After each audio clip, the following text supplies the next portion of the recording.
तो दोस्तों आप सभी का स्वागत है यूपीएससी प्रीलिम्स टेस्ट सीरीज 2023 में। आज है एनवायरनमेंट इकोलॉजी का टेस्ट नंबर 5। इसमें हम 100 क्वेश्चन कंप्लीट करने वाले हैं, यानी आज है पार्ट 5 टेस्ट फर्स्ट का अभ्यास सीरीज का, जिसमें हम 81 से 100 क्वेश्चन कंप्लीट करेंगे। ठीक है। और इसके अलावा बात करें एनवायरनमेंट एंड इकोलॉजी में, ये अब से जो भी लेक्चर हो रहा है बाइलिंगुअल हो रहा है, क्योंकि समस्याएं बनी हुई थी, किसी को इंग्लिश किसी को हिंदी में प्रॉब्लम थी, तो इसलिए अब सारे जो लेक्चर पीडीएफ सब चीज बाइलिंगुअल होगा, तो आपसे उसको सुविधाएं मिलेंगी। और इसमें हम जो कवर कर रहे हैं ये 5 टॉपिक कवर कर रहे हैं, यानी ecology function of an ecosystem, terrestrial ecosystem यानी स्थलीय पारिस्थितिकी, जलीय पारिस्थितिकी, पर्यावरण प्रदूषण, रिन्यूएबल एनर्जी, एनवायरमेंटल इशू। इसके अलावा दोस्तों बता दें, जो हम टारगेट लेके चल रहे थे 5000 से 6000 क्वेश्चन सभी सब्जेक्ट का, उसमें हम लोगों ने 500 क्वेश्चन सॉल्व कर चुके हैं, जिसमें यूपीएससी प्रीलिम्स के क्वेश्चन सॉल्व शामिल है। इसके अलावा सभी की पीडीएफ आपको हमारे Telegram channel study on EDU IAS पर मिल जाएगी। इसके अलावा हमने 100 क्वेश्चन 5 लेक्चर में ज्योग्राफी का कंप्लीट कर लिया है, टेस्ट 2 चालू हो गया है, उसकी भी पीडीएफ और लिंक आपको सारी क्लासेस की अपडेट हमारे टेलीग्राम चैनल पर मिल जाएगी। आप यहां से स्कैन कर सकते हैं या स्टडी ऑन आईएएस सर्च कर सकते हैं। इसके अलावा अगर आपको कोई पर्सनल या तो क्वेश्चन में प्रॉब्लम है या तो कमेंट बॉक्स में बता दीजिए, या दोस्तों आप ये भी कर सकते हैं, अगर आपको कोई पीडीएफ नहीं मिल रहा है या कोई क्वेश्चन से रिलेटेड प्रॉब्लम है, तो दूसरा आप जो है हमारे पर्सनल नंबर पर आप व्हाट्सएप या फिर टेलीग्राम पर एसएमएस कर सकते हैं। ठीक है। और चैनल को अभी तक सब्सक्राइब नहीं किया तो आप सब्सक्राइब शेयर करिए, ताकि ज्यादा से ज्यादा लोग इससे जुड़ सके। ये आपके लिए है, आप सबको फायदा हो, तो इस सफलता का श्रेय भी आपको भी जाएगा, क्योंकि मेहनत आपकी है, हम तो सिर्फ बस एक रास्ता दिखा रहे हैं। तो चलिए आज के क्वेश्चन की शुरुआत करते हैं। क्वेश्चन नंबर 81 पार्ट 5 का है, जिसमें पूछा है ऊर्जा के पिरामिड के संबंध में निम्नलिखित कथनों पर विचार कीजिए। यानी पिरामिड ऑफ एनर्जी के संबंध में पूछा है। ऑप्शन 1 दिया गया है, इसे पोशी पिरामिड यानी ट्रॉफिक पिरामिड के रूप में भी जाना जाता है, यह हमेशा सीधा रहता है। ऑप्शन 2 है पारिस्थितिकी दक्षता की अवधारणा को इसकी सहायता से समझाया जा सकता है, यानी concept of ecological efficiency can be explained with itself. Option 3 है फूड चेन या खाद्य श्रृंखला जितनी छोटी होगी खाद्य ऊर्जा उतनी ही उपलब्ध होगी, यानी shorter the food chain more will be food energy available. तो इसमें जो है कौन सा ऑप्शन सही है। और इसके साथ हमने अब क्लासों में एक इंप्रूवमेंट की है कि हम ज्योग्राफी, एनवायरनमेंट और हिस्ट्री जैसे सेक्शन में जहां पे पॉसिबल हो सकता है हम आपको 3D 2D फोटो के साथ आपको दिखाएंगे, ताकि आपका रिवीजन और मेमोरी दोनों मेंटेन रहे। तो अगर बात करें 81 में फर्स्ट ऑप्शन की बात करें दोस्तों, तो ये ऑप्शन सही है कि इसे जो है ट्रॉफिक पिरामिड के रूप में जाना जाता है, क्योंकि क्या होता है, यह एक जो है पोषी स्तर से दूसरे पोषी स्तर तक ऊर्जा का प्रवाह की व्यवस्था करता है। ऊर्जा का पिरामिड कभी उल्टा नहीं दिखाई देगा और हमेशा सीधा होता है, क्योंकि एक स्रोत से संग्रहित ऊर्जा हमेशा स्थानांतरित होती जाती है। हम आपको फिगर दिखाते हैं, ये इसकी बात कर रहा है एनर्जी पिरामिड की। तो एनर्जी पिरामिड जो है हमेशा क्या होता है, खाद्य श्रृंखला जो है हमेशा सीधा होता है, ऊर्जा का प्रवाह जो होता है ये नीचे से यानी प्राइमरी से जो है ऊपर की तरफ होता है। ठीक है। और इसमें बताएं, ये जो आप 100% ऊर्जा जो है प्राइमरी यानी जो प्राइमरी प्रोड्यूसर है, यानी हरे घास के मैदान फॉर एग्जांपल मान लीजिए, उनको मिल रही है सूर्य से 100 यूनिट ऊर्जा मिल रही है। वो 90 यूनिट ऊर्जा अपने प्रकाश संश्लेषण क्रिया में या फिर और जो अपने ग्रो होने की क्रिया में वो यूज कर लेंगे। 10% जो ऊर्जा बनी वो क्या मिलती है, वो प्राइमरी कंज्यूमर को मिलती है। फिर उसके साथ वो क्या करेंगे, 99% ऊर्जा यूज कर लेंगे, फिर जो 1% ऊर्जा सेकेंडरी कंज्यूमर को मिलेगी। तो इस प्रकार से एनर्जी लॉस्ट एज हीट। ठीक है।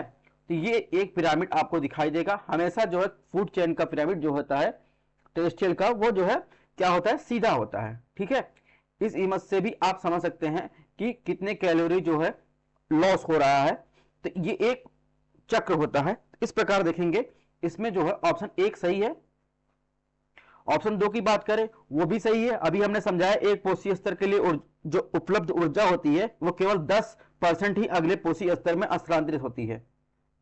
तो ठीक है, इस प्रकार देखेंगे प्रत्येक स्तर से पिछले स्तर के आकार लगभग 10वां हिस्सा होना चाहिए, क्योंकि ऊर्जा परिवर्तन लगभग 10% है। निचला स्तर हमेशा उत्पादकों का प्रतिनिधित्व करेगा, बाद के स्तर उपभोक्ताओं यानी प्राथमिक और माध्यमिक आदि का प्रतिनिधित्व करते हैं। ठीक है, इकोलॉजी जो इफिशियंसी को अगले ट्रैफिक स्तर के अनुपात में प्रत्येक ट्रैफिक स्तर का ऊर्जा की मात्रा के रूप में परिभाषित किया जा सकता है। ठीक है, तो इस प्रकार अभी जो हमने फिगर दिखाया उस हिसाब से ये भी सही है।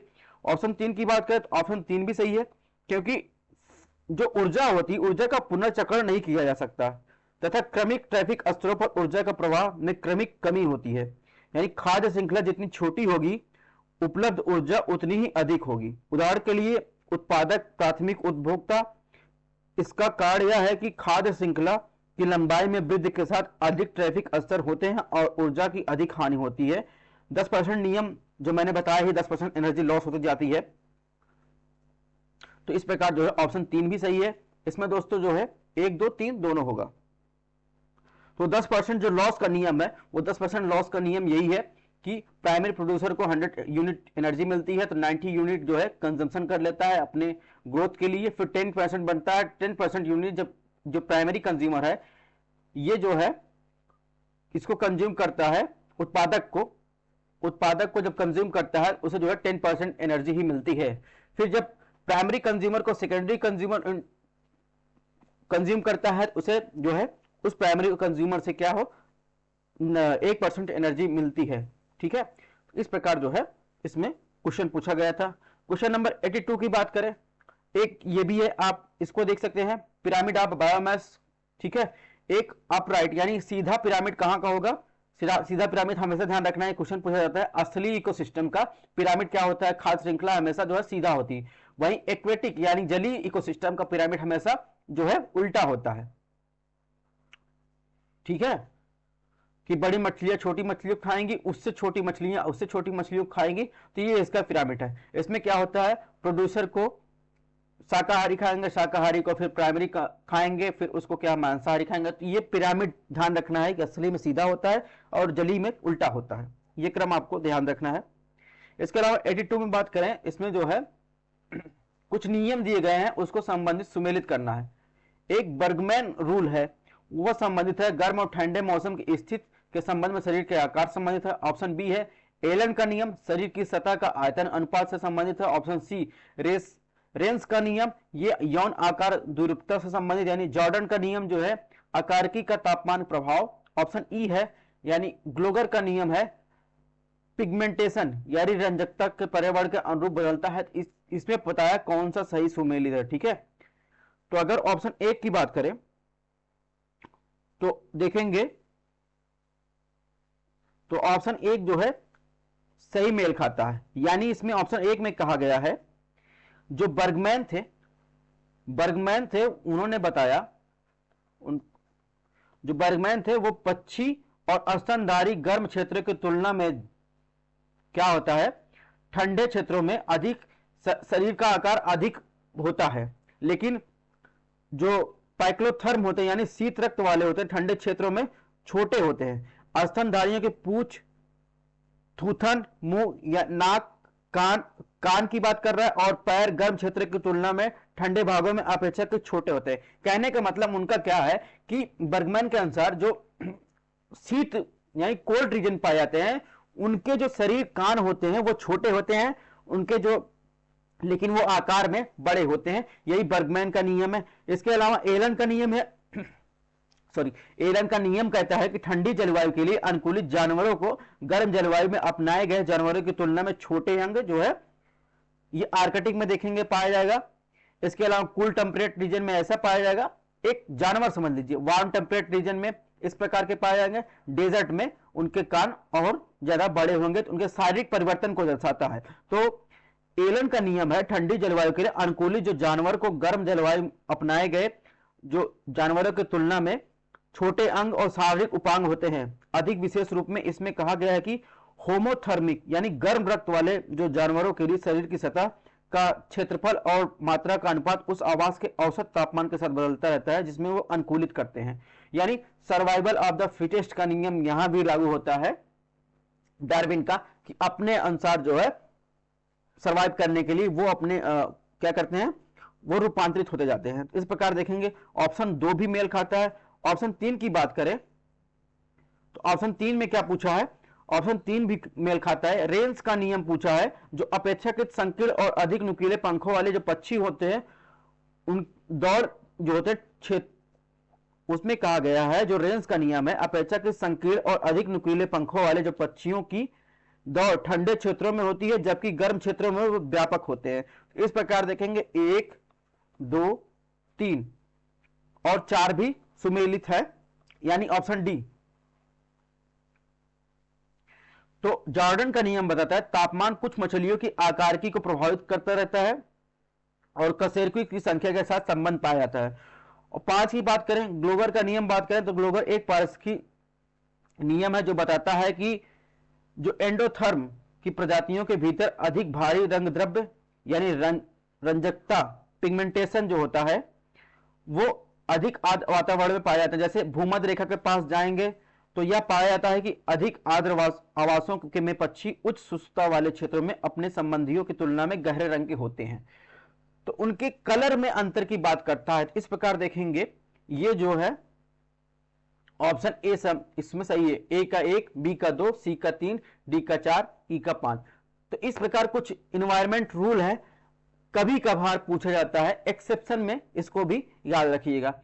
जीव द्रव्य से प्रारंभ करते हुए किसी इकोसिस्टम के संगठन के निम्न स्तर के और वही यानी बढ़ते हुए व्यवस्थित क्रम करें।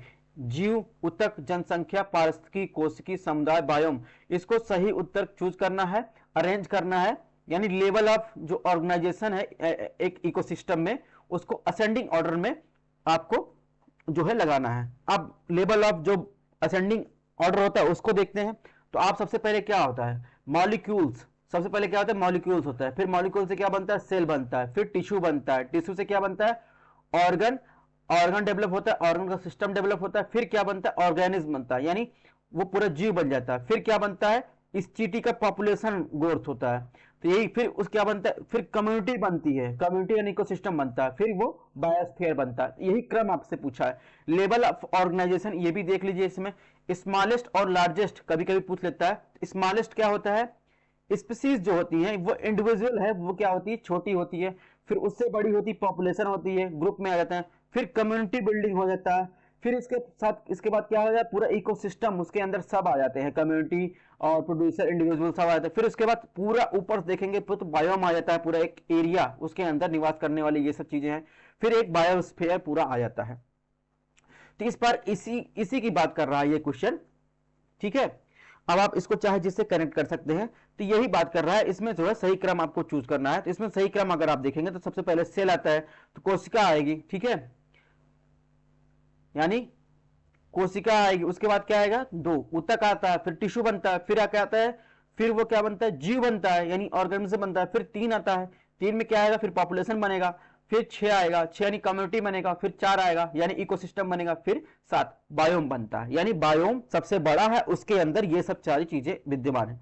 तो इस प्रकार से इस क्लास का पर्पज है आपको पूरी तरह एक अलग दायरा देते हुए आपको विजुलाइज करवाना और आपका सिलेक्शन को थोड़ा सा सरल बनाना, ये कह सकते हैं।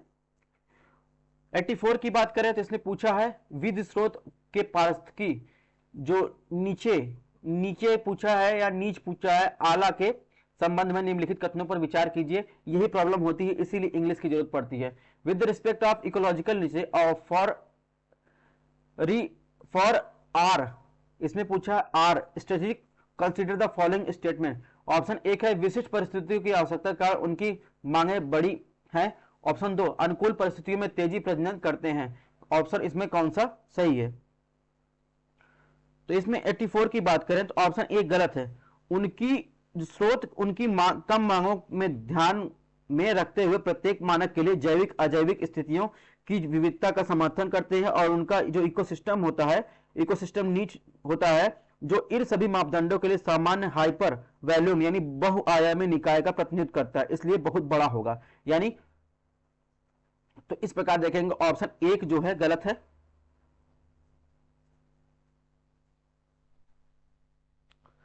ऑप्शन 2 की बात करें, ऑप्शन 2 सही है। आर जो पूछ रहा है, आर विधि प्रजातियों की आबादी उनकी जैविक क्षमता यानी अधिकतम प्रजनन करने की क्षमता द्वारा नियंत्रित होती है। वे एक नए इकोसिस्टम में बहुत ही सहज है क्योंकि उनकी सभी जरूरतों को पूरा करता है क्योंकि कोई प्रतिस्पर्धी नहीं है। जबकि के, अभी हम आपको फिगर्स दिखाएंगे।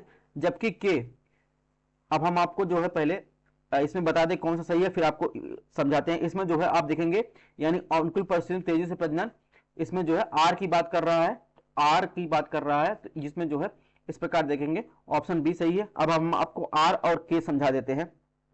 ये आर सिलेक्टेड स्पीसीज है और के सिलेक्टेड स्पीसीज है। तो यही बात कर रहा है, जो आर सिलेक्टेड स्पीसीज है वो प्रजातियां आबादी क्या करती, उनकी जैविक क्षमता यानी अधिकतम प्रजनन क्षमता की जो द्वारा नियंत्रित होती हैं, वे एक नए इकोसिस्टम में बहुत सहज होते हैं क्योंकि उनकी सभी जरूरतों को पूरा करता है क्योंकि कोई प्रतिस्पर्धी नहीं होता। ये इसी की बात कर रहा है। आर सिलेक्टेड जो है स्पीसीज की बात कर रहा है, यानी मछली की बात कर रहा है, तो ये खरगोश की मधुमक्खियां होती हैं, तो यही कह रहा है इसमें कोई प्रतिस्पर्धी नहीं होता। लेकिन वो जो के सिलेक्टेड स्पीसीज होती हैं इसमें क्या प्रतिस्पर्धा पाई जाती है। ये क्या होते हैं, के वाले केवल खाद्य स्पेक्ट्रम के एक बहुत छोटे हिस्से पर स्थित होते हैं, इसलिए शायद ही कभी एक दूसरे के साथ प्रतिस्पर्धा करते हैं। इस प्रकार एक ही इकोसिस्टम के भीतर कई प्रजातियां हैं, लेकिन व्यक्तियों की संख्या उनके इकोसिस्टम के स्थान पर जैविक क्षमता से सीमित है। हाइपर वॉल्यूम जो उनके विशिष्ट इकोसिस्टम के स्थान की विशेषता है वह बहुत छोटा होगा और उनके पास सीमित कार्य लेकिन वे अधिकतम दक्षता के साथ पूरा करते हैं। के जो होते हैं, के छोटे इकोसिस्टम के नीचे होते हैं जो बहुत संकीर्ण और एक दूसरे के करीब होते हैं, लेकिन प्रत्येक जगह पर कब्जा कर लेता है। इस कारण एक परिपक्व इकोसिस्टम अच्छी तरह से संतुलित होता है। तो इसकी बात कर रहा है, के और आर की बात कर रहा है। तो आप देखेंगे इसमें जो है आर से के की तरफ बताया गया है। ठीक है, कैसे, इधर आर जाएंगे और इधर के जाएंगे, तो यही आपको दर्शाया गया है समय के साथ। अब बात कर रहे हैं क्वेश्चन नंबर 85 की। तो रेसिप्रोकल एक्सक्लूजन यानी प्रतिस्पर्धी बहिष्करण सिद्धांत बताता ऑप्शन ए, एक ही इकोसिस्टम स्थान रखने वाली दो प्रजातियां एक ही पारिस्थितिकी तंत्र में एक साथ नहीं रह सकती हैं। ऑप्शन बी दिया गया है, प्रत्येक प्रजाति अपनी महत्वपूर्ण प्राथमिकता होती है जो अपनी अनुकूल क्षमता के भीतर प्रतियोगिताओं को ध्यान में रखते हुए अच्छी तरह से विकसित हो सकती हैं। ऑप्शन सी दिया है, प्रजातियां अपनी संपूर्ण आनुवंशिक क्षमता को व्यक्त नहीं करती हैं या केवल अपनी क्षमता के हिस्से के रूप में विकसित होती हैं। ऑप्शन डी है बी और सी। तो 85 में देखेंगे, इसमें पूछा है रेसिप्रोकल एक्सक्लूजन के बारे में, मतलब इसमें कौन सा सही है। तो इसमें देखेंगे जो सही है ऑप्शन ए सही है। ठीक है, एक ही इकोसिस्टम स्थान रखने वाले दो प्रजातियां एक ही इकोसिस्टम एक साथ नहीं रह सकती है। अब इसको हम थोड़ा फिगर समझ लेते हैं। ये कुछ फिगर है, आप इसको उसकी व्याख्या बाद में करते हैं, पहले ये प्राइमरी सक्सेशन समझ लीजिए। यानी पहले आप देखेंगे तो क्या होता है, एक न्यू रॉक रहेगा यानी सिर्फ रॉक रहेगा। धीरे धीरे क्या होगा, समय के साथ पॉइनियर स्पीसीज आएंगी यानी जो प्राथमिक है इस पे काई जमेगी, तो स्मॉल एनुअल प्लांट्स लीचेस जमेगी। फिर क्या होता है, ये ग्रासलैंड में परिवर्तित हो जाएगा। फिर क्या होगा, ग्रासेस बड़े होंगी, फिर ये झाड़ियों में, और इसके साथ होगा ट्री यानी पेड़ बनते जाएंगे। फिर क्या होगा, ये बड़े बड़े वृक्ष बनते जाएंगे। ठीक है, ओक और की तरह। इसके बाद फिर आएगा सेकेंडरी सक्सेशन, ये आपने प्राइमरी सेकेंडरी पढ़ा होगा। फिर क्या होता है, उसमें जो प्राइमरी सक्सेशन में लास्ट स्टेज होगा उसमें क्या फायर लग जाती है।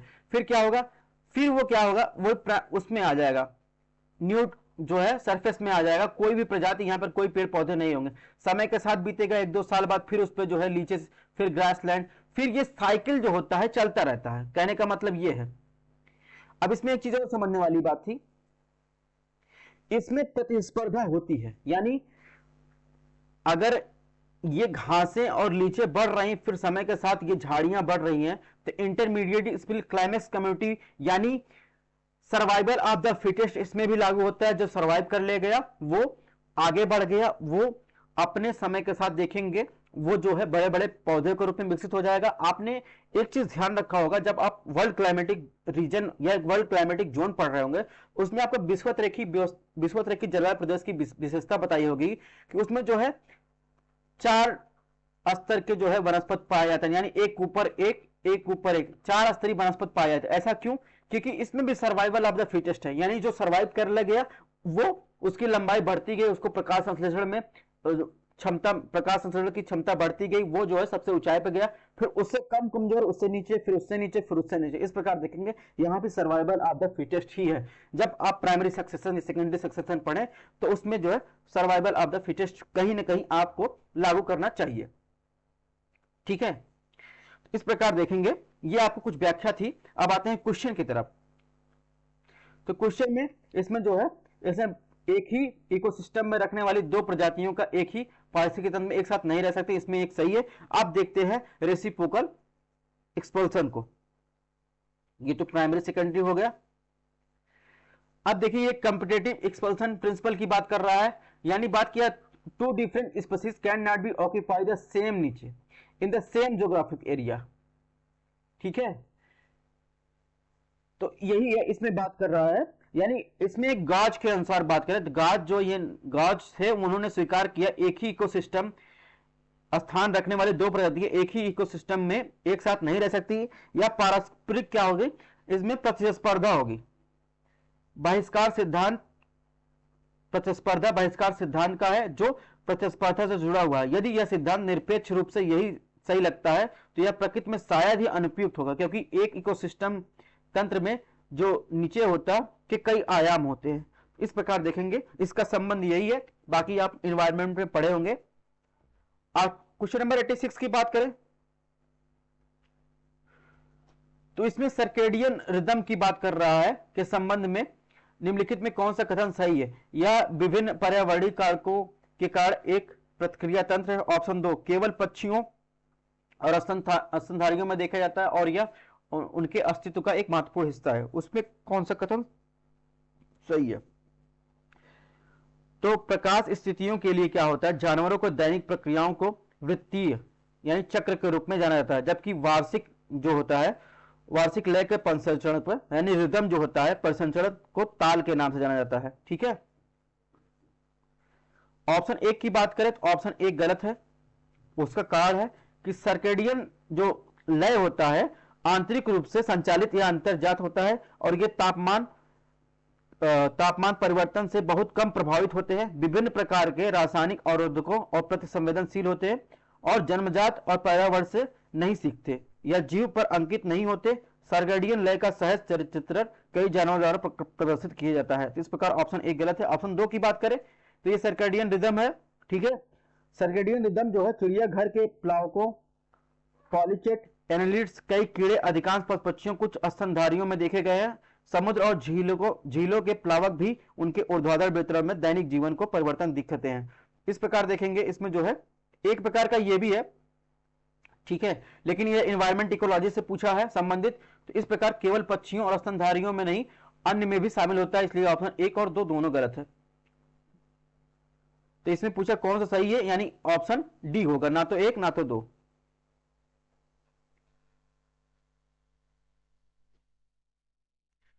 एट्टी 87 की बात करें तो इसमें पूछा निम्नलिखित में कौन सा इकोसिस्टम जो होता है संरचनात्मक कारक है, यानी structural factor of the ecosystem पूछा है। प्रजाति संरचना यानी स्पीसीज कंपोजिशन, स्तरीकरण, स्ट्रेटिफिकेशन, ऑप्शन 3 है। ट्रॉफिक स्ट्रक्चर यानी पोषण संरचना, चौथा अस्थायी अवस्था स्टैंडिंग स्टेट, और 5वां है खड़ी फसल स्टैंडिंग क्रॉप्स। तो सही उत्तर आपको जो है जो स्ट्रक्चरल फैक्टर है इकोसिस्टम के, उसके जो है कारक जो उसको जो है आपको सही उत्तर चूज करना है।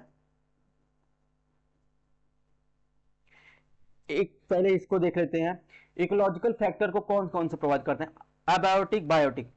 अबायोटिक कौन आए? एंडेमिक और क्लाइमेट। इसमें क्या आएगा? Soil type, structure, soil pH, salinity, soil temperature, soil moisture, organic carbon, nitrogen content, heavy metal, तो ये सब आएंगे। और इसके अलावा क्लाइमेट में temperature, sunlight, atmospheric pressure, humidity, तो ये सब भी आएंगे। बायोटिक में कम, तो ये सब भी आपको ध्यान रखना है। बहरहाल हम लोग क्वेश्चन पे आते हैं। ये एक्स्ट्रा है, आपको बताते हैं इसमें क्या पूछा है। यानी इकोसिस्टम की बात कर रहा है। इकोसिस्टम में पदार्थ और ऊर्जा के आदान प्रदान से जुड़े जीवों और अजैविक घटकों के एक समूह होता है, जैसा इसमें हमने दिखाया है। ये इकोसिस्टम की बात कर रहा है, ठीक है। तो जैविक अजैविक घटकों से जुड़ा एक समूह होता है, आत्मनिर्भर और कार्यात्मक इकाई है। इसमें निम्नलिखित संरचनात्मक कारक हैं। जैसे अगर बात करें ऑप्शन 1 की बात करें तो प्रजातियों की संरचना भूगोल अस्त्राकृत जलवायु के आधार पर एक इकोसिस्टम जो होता है दूसरे से भिन्न होता है।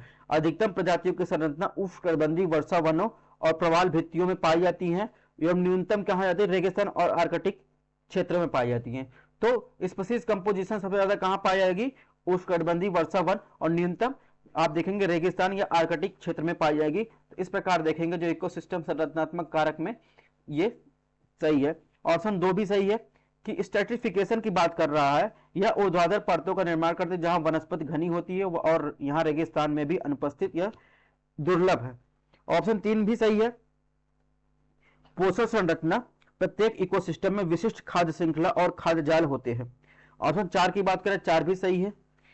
यानी अस्थायी अवस्था यानी स्टैंडिंग स्टेट जो होता है, यह इकोसिस्टम की मिट्टी पानी में मौजूद अकार्बनिक तत्वों की मात्रा है।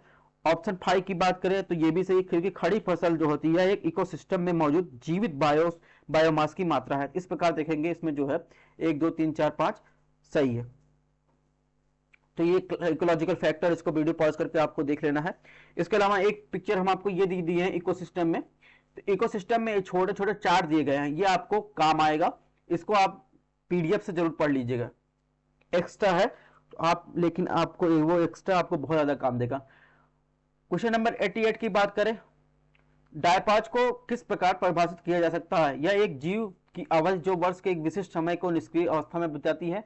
ऑप्शन बी, प्रतिकूल परिस्थिति के दौरान निलंबित विकास की अवधि। ऑप्शन सी है गर्म या शुष्क अवधि के दौरान किसी जीव की लंबी सुप्त अवधि। ऑप्शन डी है एक जीव की कोशिका चक्र और कोशिका विभाजन के दौरान गैर गतिविधि अवधि।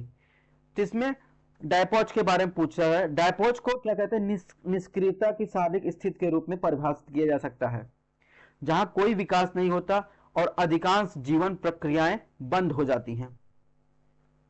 ठीक है, जो डायपॉज की बात कर रहा है। लेकिन यह एक प्रतिकूल स्थिति के दौरान शुरू किया जाता है और आमतौर पर क्या होता है, कीड़ों में देखा जाता है, जहां अंडे जो होते हैं, अंडे क्या होते हैं, जहां अंडे और लार्वा प्रतिकूल परिस्थिति के दौरान आराम की अवधि से गुजरते हैं। ठीक है। ऑप्शन ए की बात करें तो उसमें हाइबरनेशन की से संबंधित है। हाइबरनेशन क्या होता है? न्यूनतम गतिविधि और जो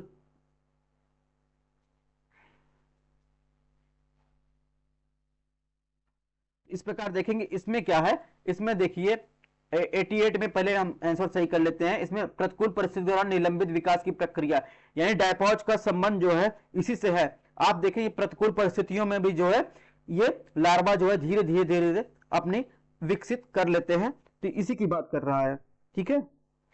हाइबरनेशन जो ऑप्शन 1 में दिया, हाइबरनेशन जो है न्यूनतम गतिविधि और जो चयापचय अवसाद की स्थिति जो है होती है। यह एक मौसमी हेट्रोधर्मी है जो कम शरीर तापमान और धीमी श्वास और हृदय गति को कम करने के विशेषता होती है। आमतौर पर सर्दियों के महीनों के दौरान होता है। ठीक है। तो इस प्रकार देखेंगे इसका संबंध जो है इसमें ऑप्शन बी से है, प्रतिकूल परिस्थिति के दौरान निलंबित विकास की अवधि। यानी डायपॉज को आपको ध्यान रखना हो तो आपको जो है लार्वा ध्यान रखना है। यानी प्रतिकूल परिस्थितियों में लार्वा धीरे धीरे क्या होती है, आराम की अवधि से गुजरते हैं और धीरे धीरे अपने स्वरूप को प्राप्त कर लेते हैं। क्वेश्चन नंबर 89 की बात करें, पारिस्थितिकी के संबंध में संसाधन विभाजन शब्द का अर्थ है। ऑप्शन ए, प्रतिस्पर्धा से बचने में मदद करने के लिए प्रजातियों द्वारा सीमित संसाधनों का विभाजन। ऑप्शन बी है, स्थानीय आबादी की दृढ़ता को बनाए रखने के लिए अप्रवासन अन्यथा विलुप्त हो जाएगा। ऑप्शन सी है, जब दोनों प्रजातियां सतही रूप से एक दूसरे से मिलती जुलती हो। ऑप्शन डी है, कम जनसंख्या घनत्व की स्थिति में उत्पादन में गिरावट। तो इकोसिस्टम के संबंध में संसाधन विभाजन शब्द के अर्थ पूछा है आपसे।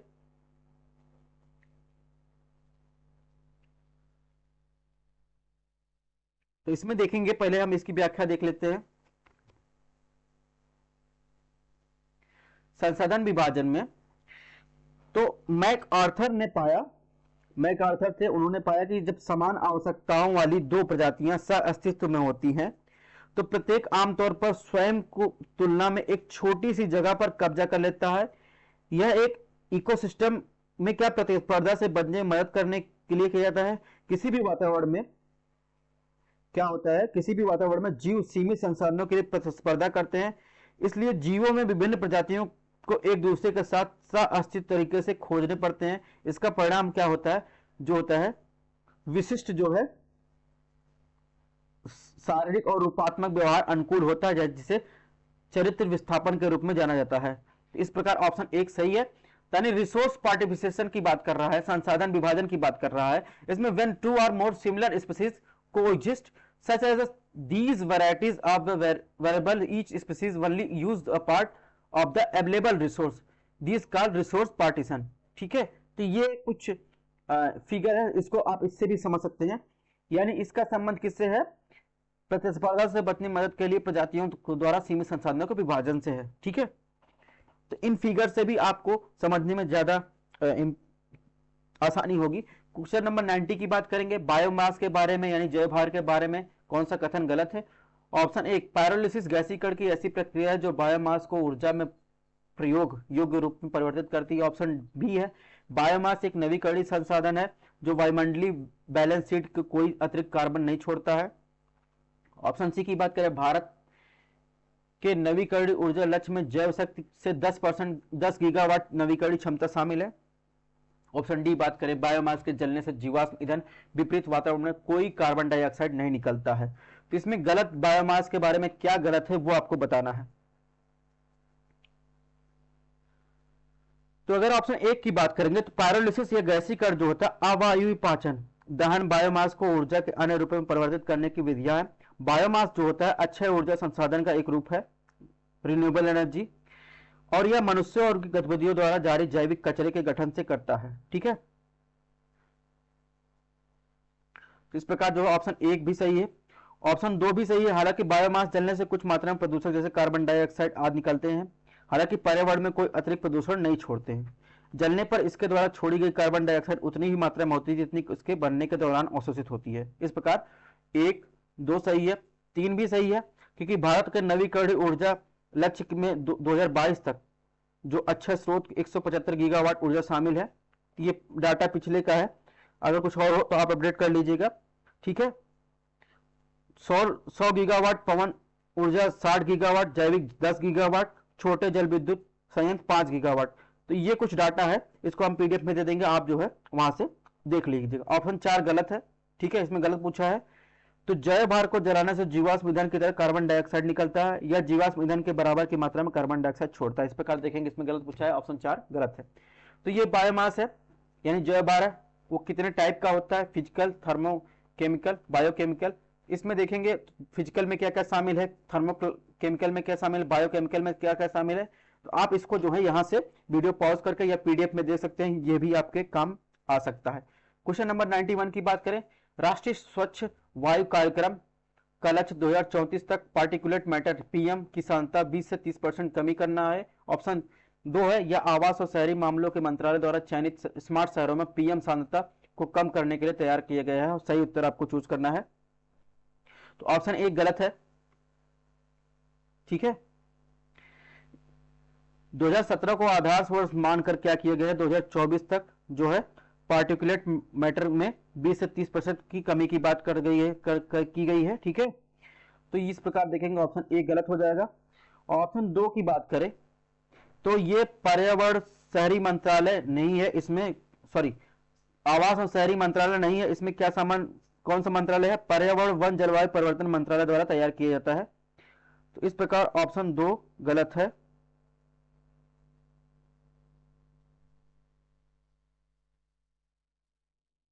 ठीक है, ऑप्शन 1 ऑप्शन 2 दोनों गलत है। इसमें कौन सा सही है, सही ना तो 1 ना तो 2। बढ़ते हैं नेक्स्ट क्वेश्चन की तरफ, क्वेश्चन नंबर 92। इसमें पूछा गया रासायनिक ऑक्सीजन डिमांड यानी बायोलॉजिकल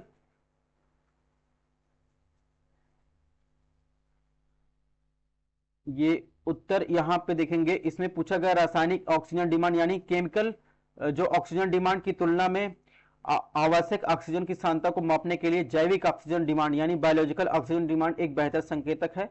ऑप्शन 2 दिया गया है सीओडी यानी रासायनिक ऑक्सीजन डिमांड जैव निम्नीकरण यानी जो गैर बायोडिग्रेडेबल पदार्थों के ऑक्सीकरण के लिए एक आवश्यक ऑक्सीजन की सांद्रता को मापता है, जबकि बीओडी यानी बायोलॉजिकल ऑक्सीजन डिमांड जैव निम्नीकरण यानी बायोडिग्रेडेबल पदार्थ के बारे में बात कर रहा है के लिए मापन करता है। ऑप्शन 3 घुलित ऑक्सीजन जल निकाय में घुले हुए कार्बनिक अपशिष्ट का व्युत्क्रमानुपाती होता है। सही चयन करना है आपको। बीओडी और सीओडी के बारे में ये क्वेश्चन पूछा गया है। तो सही उत्तर देखना हो तो ऑप्शन 1 देखेंगे तो ऑप्शन 1 गलत है, क्योंकि जो जलीय इकोसिस्टम में क्या होता है, जलीय इकोसिस्टम में क्या होता है, घुली हुई ऑक्सीजन के साथ सीधे जल निकाय में मौजूद कार्बनिक और अकार्बनिक कचरे जो होते हैं उनकी मात्रा पर निर्भर करता है। जलीय प्रजातियों के अपघटन उपभोग की जरूरतों के लिए ऑक्सीजन की आवश्यकताओं को क्या होता है,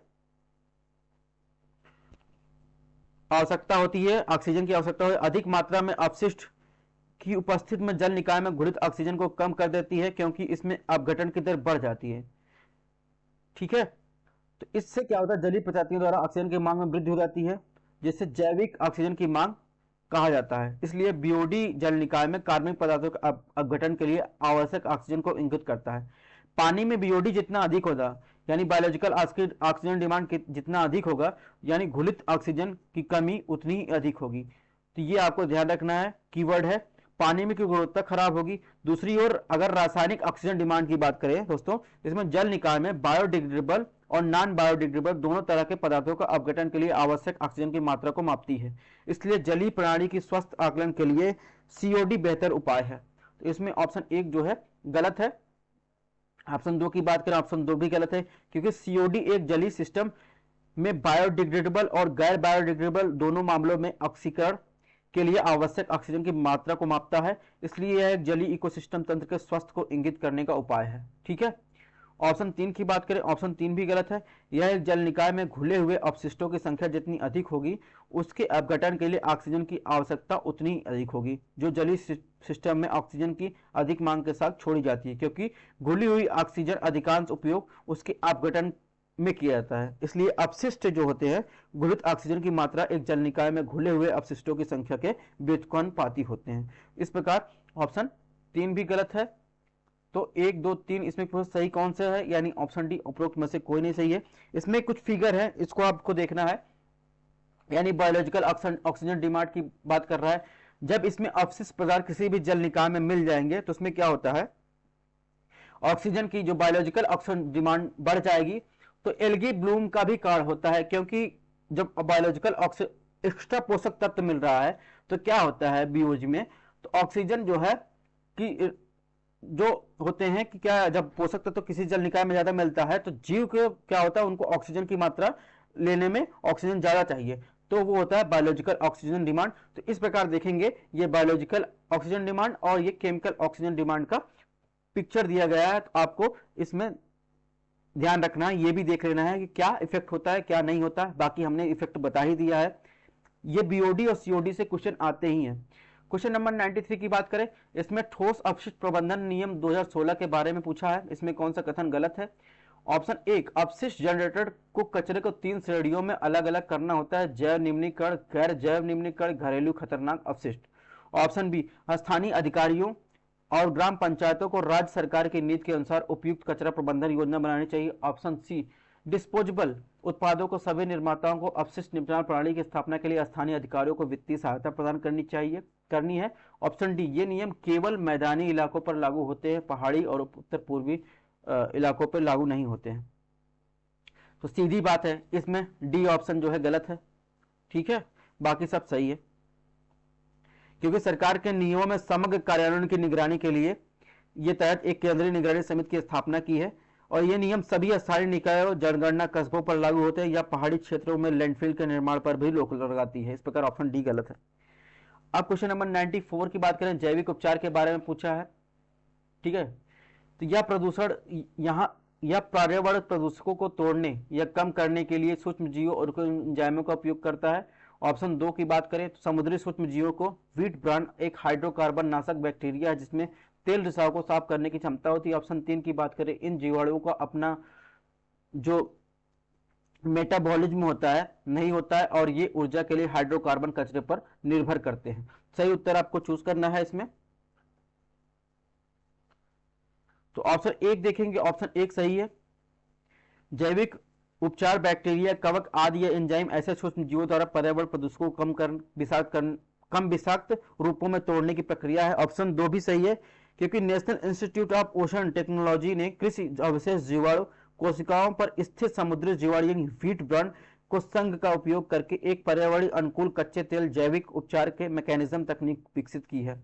इस प्रकार ऑप्शन 1 और 2 सही है। ऑप्शन 3 की बात करें, ऑप्शन 3 गलत है, क्योंकि ये हाइड्रोकार्बन नाशक बैक्टीरिया जीवित रहने के लिए हाइड्रोकार्बन पर निर्भर नहीं होते, लेकिन उनका अपना एक मेटाबॉलिज्म सिस्टम होता है जहां वे कार्बन और ऊर्जा स्रोतों के रूप में पेट्रोलियम उत्पादों का उपयोग करते हैं और इस प्रकार तेल रिसाव को साफ करने में मदद करते हैं।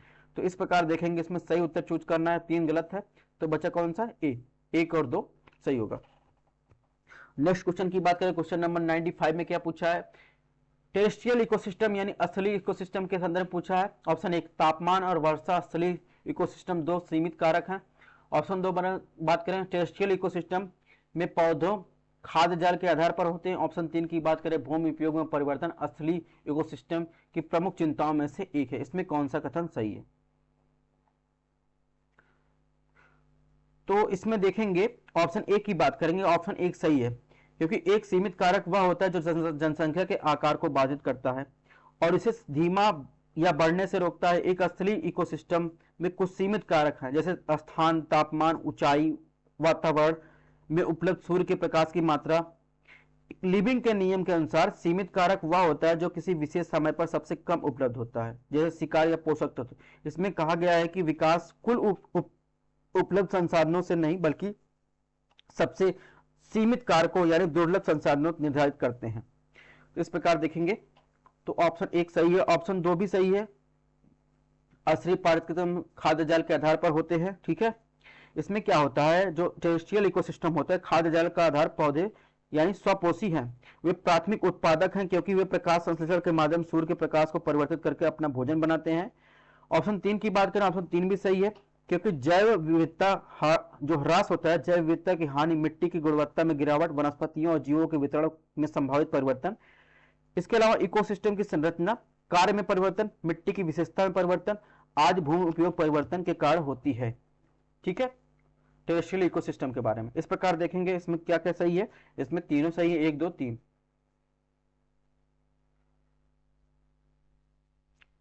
ये कुछ एक्स्ट्रा है, ये आप देख लीजिएगा, इसका जो है यूज होगा, वर्ल्ड क्लाइमेटिक जोन है, इसको जो है आप वीडियो पॉज करके देख लीजिए, आपको ज्योग्राफी में काम देगा, एनवायरमेंट में भी काम देगा। अभी इसकी विशेषता हम लोग आगे देखते हैं।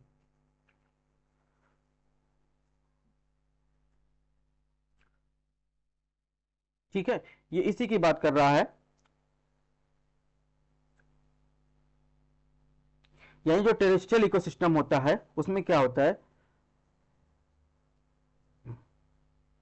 उसमें बताया कि जो है पौधे जो होते हैं सूर्य के प्रकाश में अगर बात करें तो वो जो है अपना भोजन बनाते हैं। इसके अलावा जो ऑप्शन 3 था इसमें उससे संबंधित है, यानी जैव विविधता का जो ह्रास होता है वो क्या होता है, इधर जाएंगे ड्राई से वेट फॉरेस्ट की तरफ,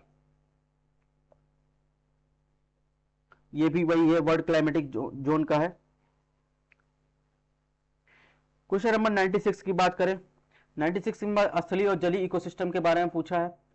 ऑप्शन 1 चराई वाले खाद्य जाले असली और जलीय इकोसिस्टम दोनों में सामान्य है। ऑप्शन 2 की बात करें, असली और जलीय तंत्र दोनों तापमान, लवणता और सूर्य के प्रकाश से प्रभावित होते हैं। ऑप्शन 3 की बात करें, असली इकोसिस्टम जलीय इकोसिस्टम की तुलना में अधिक पोषी स्तरों का समर्थन करते हैं। इसमें कौन सा कथन सही है, यानी टेरेस्ट्रियल और बायोटिक सिस्टम के बारे में पूछा है, यानी एक्वेटिक सिस्टम इकोसिस्टम के बारे में पूछा है और टेरेस्ट्रियल इकोसिस्टम के बारे में इसमें पूछा है। तो ऑप्शन 1 की बात करें तो चराई खाद्य श्रृंखला एक प्रकार की खाद्य श्रृंखला है जिसमें प्रकाश संश्लेषण की प्रक्रिया के माध्यम से निम्नतम पोषी स्तर पर ऊर्जा प्राप्त की जाती है। चराई खाद्य जाल के आधार पर एक प्राथमिक उत्पादक होता है जो या तो स्थलीय इकोसिस्टम के लिए एक पौधा है या जलीय इकोसिस्टम के लिए एक फाइटोप्लैंक्टन होता है। उत्पादक अपनी ऊर्जा जो है उपभोक्ताओं के विभिन्न पोषी स्तरों तक पहुंचाते हैं। इस प्रकार जो है ऑप्शन 1 सही है। ऑप्शन 2 गलत है, क्योंकि स्थलीय इकोसिस्टम जो होता है तापमान, सूर्य के प्रकाश, प्राप्त वर्षा की औसत मात्रा, मिट्टी के प्रकार आदि से प्रभावित होता है। जबकि अगर जलीय यानी अगर एक्वेटिक इकोसिस्टम की बात करें तो उसमें लवणता, अम्लता, ऑक्सीजन, संदीप, धूप की गहराई, तापमान, जल प्रवाह आदि से प्रभावित होती है। इस प्रकार लवणता स्थलीय इकोसिस्टम को प्रभावित करने वाला कारक नहीं है। ठीक है, इस प्रकार ऑप्शन 2 गलत है। ऑप्शन 3 भी गलत है, क्योंकि जलीय इकोसिस्टम में अधिक प्रकाश संश्लेषण फाइटोप्लैंक्टन द्वारा किया जाता है। हालांकि फाइटोप्लैंक्टन छोटे होते हैं, वे बहुत तेजी से बढ़ते हैं, वे जड़ी बूटियों की बड़ी आबादी समर्थन करते हैं। यही कारण है कि जलीय इकोसिस्टम जो होते हैं वो टेरेस्ट्रियल इकोसिस्टम की तुलना में अधिक पोषी स्तर का समर्थन करते हैं। तो इसमें उल्टा दिया गया है। इस प्रकार ऑप्शन 3 भी गलत है। तो बचा कौन सा? Option A. ये टेरेस्ट्रियल और एक्वेटिक जो बायोम्स हैं उसके बारे में डिफिनेशन, टाइप्स और इंपॉर्टेंस साइज दिया गया है। टेरेस्ट्रियल बायोम्स और एक्वेटिक बायोम्स, इसको भी आप पढ़ लीजिएगा, काम देगा। 97 की बात करते हैं, इसमें भी एक्वेटिक इकोसिस्टम की बात किया है। ऑप्शन 1 वर्षा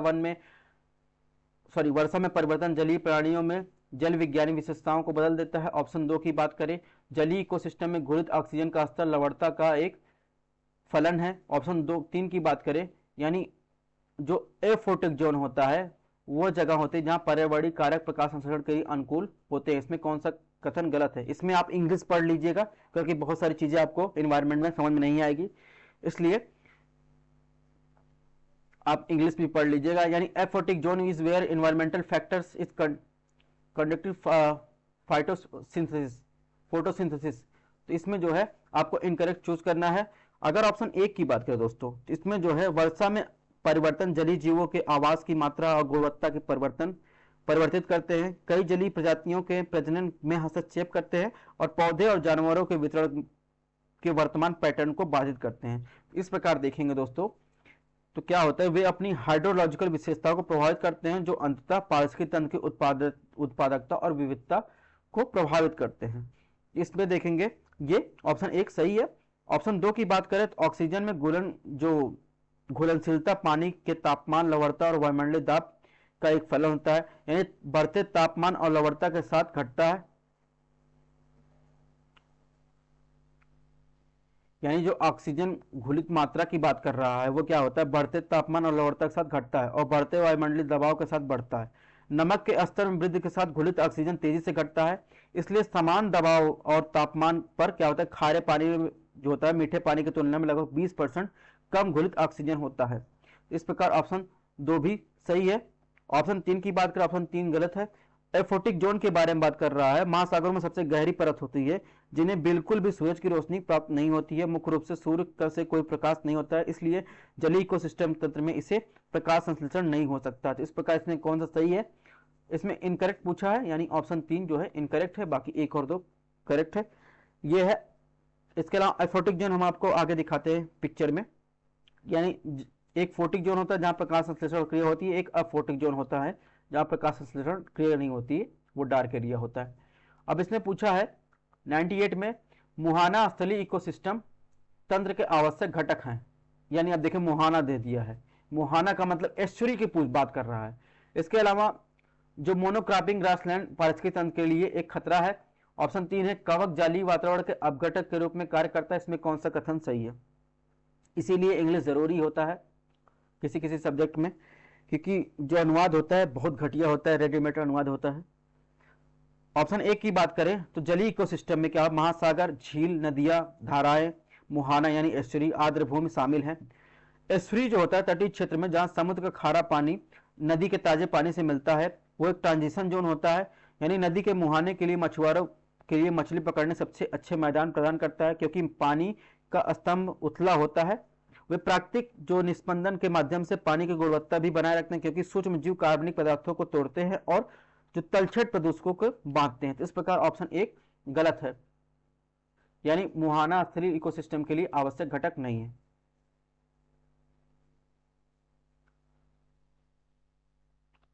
ये जलीय का है।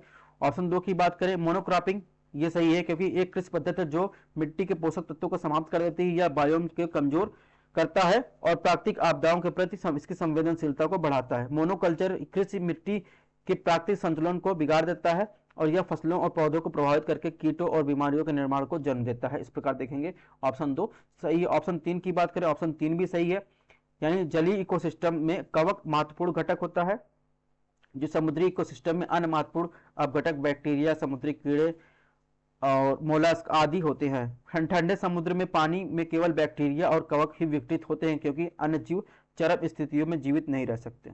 इस प्रकार देखेंगे ऑप्शन 3 सही है। इसमें क्या पूछा, कौन सही है, ऑप्शन 2 और 3, ऑप्शन बी सही है। क्वेश्चन नंबर 99 देखते हैं। इसमें क्या पूछा गया, शब्द दिया गया है, संबंधित विशेषता दी गई है। यूट्रिफिकेशन का झीलों में पोषक तत्व संवर्धन। इसके अलावा बात करें एलिमेंटिक जोन की, जहां सूर्य का प्रकाश प्रवेश नहीं करता। इसके अलावा ट्रैफिक कास्केड की बात किया है, जो एक इकोसिस्टम तंत्र के शीर्ष में शिकारियों से जोड़ना या हटाना। तो सही आपको मिलान करना है। यूट्रिफिकेशन क्या होता है, यूट्रिफिकेशन इसको पहले ही बता चुके हैं। यूट्रिफिकेशन एक ऐसी घटना होती है जहां जलीय वातावरण पर्यावरण में पोषक तत्वों को समृद्ध होती है। यह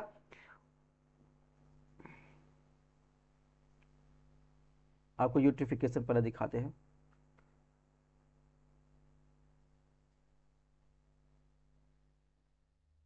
ये देखिए, ये यूट्रिफिकेशन है। यूट्रिफिकेशन एक ऐसी घटना होती है जब जलीय इकोसिस्टम में पोषक तत्वों का समृद्ध हो जाता है या इकोसिस्टम तंत्र में कई संरचनात्मक परिवर्तन के कारण होते हैं। जैसे शैवाल और जलीय पौधे होते हैं, उनके उत्पादन में वृद्धि हो जाती है, मछलियों की प्रजातियों में कमी आती है और पानी में गुणवत्ता सामान्य गिरावट होती है और पोषक तत्वों द्वारा पानी का संवर्धन प्रकृति या मानव जनित हो सकता है। यानी आप देखेंगे इसमें फर्टिलाइजर जो भी हम इस्तेमाल कर रहे हैं मानव द्वारा, कृषि के द्वारा, या फिर अगर देखेंगे कोई पोषक तत्व आता है वो समुद्र या किसी भी नदी नाले में मिल रहा है, तो उससे क्या होगा, एल्गी ब्लूम की घटक यानी यूट्रिफिकेशन, सुपोषण हो जाता है। उसको एक लिमिट से ज्यादा उसमें पोषक तत्व मिल जाए। सुपोषण का मतलब क्या होता है, एक जितना पोषक तत्व है उससे ज्यादा उसको जो है पोषक तत्व मिल जाते हैं। तो वो क्या करते हैं, वो एल्गी ब्लूम की, अगर ओशियन में है तो एल्गी ब्लूम की स्थिति जो है इस्तेमाल करते हैं। यानी बैक्टीरिया जो होते हैं वो ऑक्सीजन पाकर क्या कर ब्रेक करने लगते हैं एल्गियो को, और फिश जो है उसको जो है कमी हो जाती है, फिश मरने लगती है। यानी उसको सांस लेके एल्गी ब्लूम हो जाएगा तो सतह ढक जाएगी, सतह ढक जाएगी तो नीचे के फिश मछलियां मर जाएंगी। ठीक है। और ह्यूमन पॉल्यूशन की बात करें तो नाइट्रोजन ऑक्साइड, पोटाश होते हैं, तो ये सब जो है न्यूट्रिएंट इसमें जो है आ जाते हैं। तो इस प्रकार ये होगा यूट्रिफिकेशन। इसके अलावा जो दूसरा बात किया गया है, यानी जो लिमेंटिक जोन की बात की गई है, उसके बारे में हम आपको दिखाते हैं। एक लिटोरल जोन होता है, समुद्र में क्या होता है, लिटोरल जोन। ठीक है। टेरेस्ट्रियल यहाँ पे प्लांट पाया, इसके बाद लिटोरल जोन, और उसके बाद लिमेंटिक जोन होता है। ओपन वाटर को क्या कहते हैं, लिमेंटिक जोन। यानी लिमेंटिक जोन क्या होता है, झील या तालाब जैसे मीठे पानी का निर्बाध निकाय खुला ओपन वाटर सोर्स होता है। यह अच्छी तरह से प्रकाशित होता है। इस क्षेत्र में प्लावक प्रभुत्व होता है, इसलिए यह झील तालाब सबसे प्रकाश संश्लेषक सक्रिय होते हैं। इसके अलावा ट्रैफिक कास्केड बात कर रहा है। ट्रैफिक कास्केड क्या होता है दोस्तों, ट्रैफिक कास्केड होता है, ट्रैफिक यह एक इकोसिस्टम की घटना है जो शीर्ष शिकारियों को जोड़ने या हटाने का कारण होती है, जो एक खाद्य श्रृंखला के माध्यम से शिकारी के सापेक्ष आबादी में परिवर्तन की ओर ले जाती है। ठीक है। ठीक है। इसमें क्या होता है, इसके परिणामस्वरूप अक्सर इकोसिस्टम की संरचना पोषक चक्र में नाटकीय परिवर्तन होता है। उदाहरण के लिए जब किसी इकोसिस्टम में बाघ कम हो जाते हैं तो शिकार का बायोमास बढ़ जाता है, यानी यह बदले में पूरे खाद्य जाल में अन्य प्रजातियों के बायोमास में वृद्धि या कमी का कारण बन सकता है। तो इस प्रकार व्हाट इज ट्रॉफिक कास्केड, ये उसको हम आपको दिखा दें, इसको हम आपको दिखाए हैं।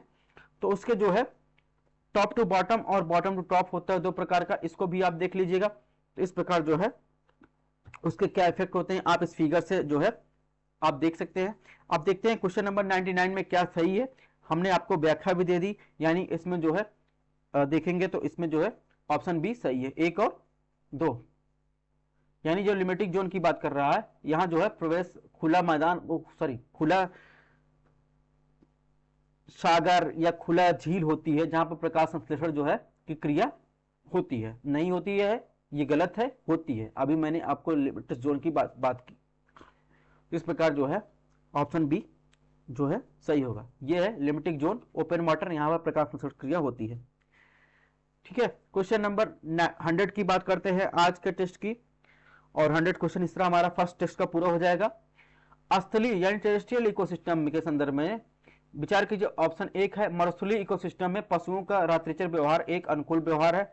ऑप्शन 2 स्थलीय इकोसिस्टम में शिकारी प्राथमिक उपभोक्ता होता है। ऑप्शन 3 स्थलीय इकोसिस्टम में पृथ्वी के कार्बन सिंक के रूप में कार्य करता है। कौन सा कथन सही है?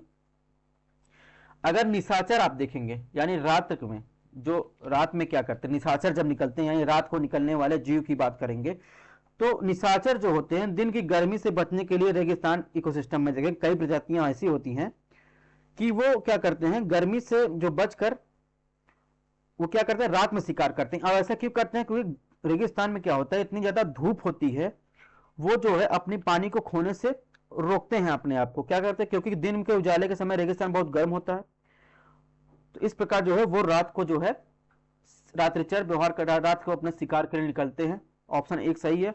ऑप्शन 2 गलत है, क्योंकि उत्पादकों को खाने वाले जीव प्राथमिक उपभोक्ता होते हैं। स्थलीय इकोसिस्टम में प्राथमिक उपभोक्ता शाकाहारी है।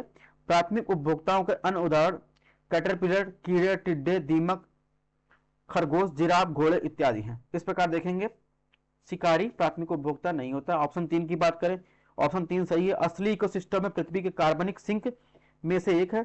वैश्विक कार्बन संतुलन में महत्वपूर्ण योगदान करता है। स्थलीय इकोसिस्टम अनुक्रम वह प्रक्रिया जिसके माध्यम से वातावरण में कार्बन डाइऑक्साइड प्रकाश संश्लेषण के माध्यम से पेड़ पौधों द्वारा अवशोषित किया जाता है, जो मिट्टी बायोमास कार्बन के रूप में संग्रहित किया जाता है।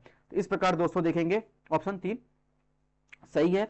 ऑप्शन 1 जो है सही है। इसमें कौन सा ऑप्शन सही है? ऑप्शन ए, 1 और 3। तो इस तरह दोस्तों हमारे टेस्ट फर्स्ट का एनवायरमेंट इकोलॉजी का टेस्ट फर्स्ट पूरा हुआ। इसके अलावा हम ज्योग्राफी का टेस्ट फर्स्ट पूरा कर चुके हैं और पॉलिटी का भी टेस्ट फर्स्ट पूरा कर चुके हैं। अब टेस्ट 2 चालू होगा और लगभग एंशिएंट हिस्ट्री, मॉडर्न हिस्ट्री का भी पूरा होने वाला है। आप हमारे टेलीग्राम पर इसका आपको पीडीएफ मिल जाएगी, ये इंग्लिश और हिंदी वाला, और कोशिश करेंगे कि हिंदी वाला व्याख्या हम तो अपलोड कर ही देंगे, इंग्लिश वाला भी व्याख्या के साथ हम इसको अपलोड कर देंगे। आप इंग्लिश और हिंदी में दोनों जो है आपको मिल जाएगा टेलीग्राम चैनल पर।